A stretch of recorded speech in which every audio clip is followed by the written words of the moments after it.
I do realize what I left out of the hour consent.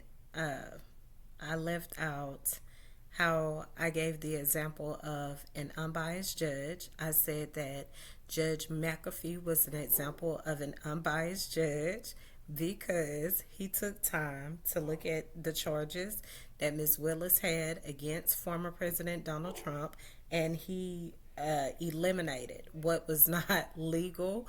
And because he did that, then that leaves room for a solid case.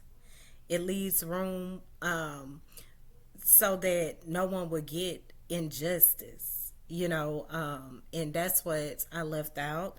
I said it in better, I said it very well, in the hour live, but just to simplify it, unbiased judges are important presiding and residing over cases, so pure justice can be served. You can't get a judge like Judge Aileen Cannon on a case that only thinks to one side, favoring one side. Yes, it's going to occur because that's why you're there. That's why it's a prosecution and a defense side. We get that, but something is either right or wrong at the end of the day, and so therefore, this is exactly why I'm saying, he is an example of an unbiased judge because he didn't care what side it was on. He did what was right at the end of the day, and he ruled, he took away those charges. If he wasn't an unbiased judge, he could have kept everything Miss DA Fannie Willis had in that case. He could have kept it just as that. It doesn't mean that the rest of the case is baseless.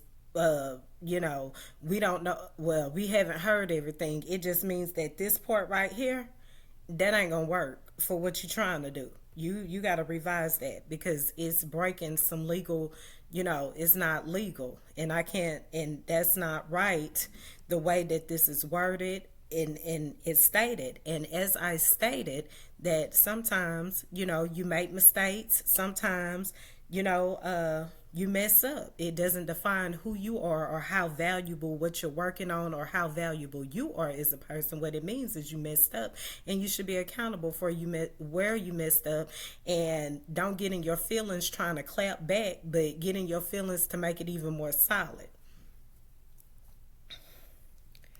That's all I'm saying. Or make it right, leaving no loopholes so you won't lose your whole case just off one, grounds for faultiness, which is why they are going to appeal it just because they feel like, oh, we found, this wrong. So, like I say, and they were right.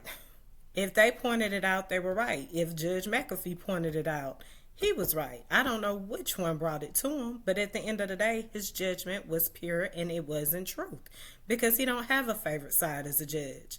He's there to deliver justice and purity. And so he did make the right call on it. And that's it. At the end of the day, that's it. That's all.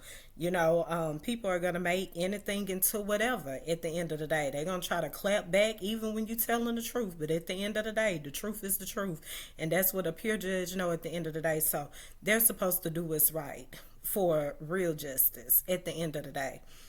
Okay. I think that's all I left out. Have a good night.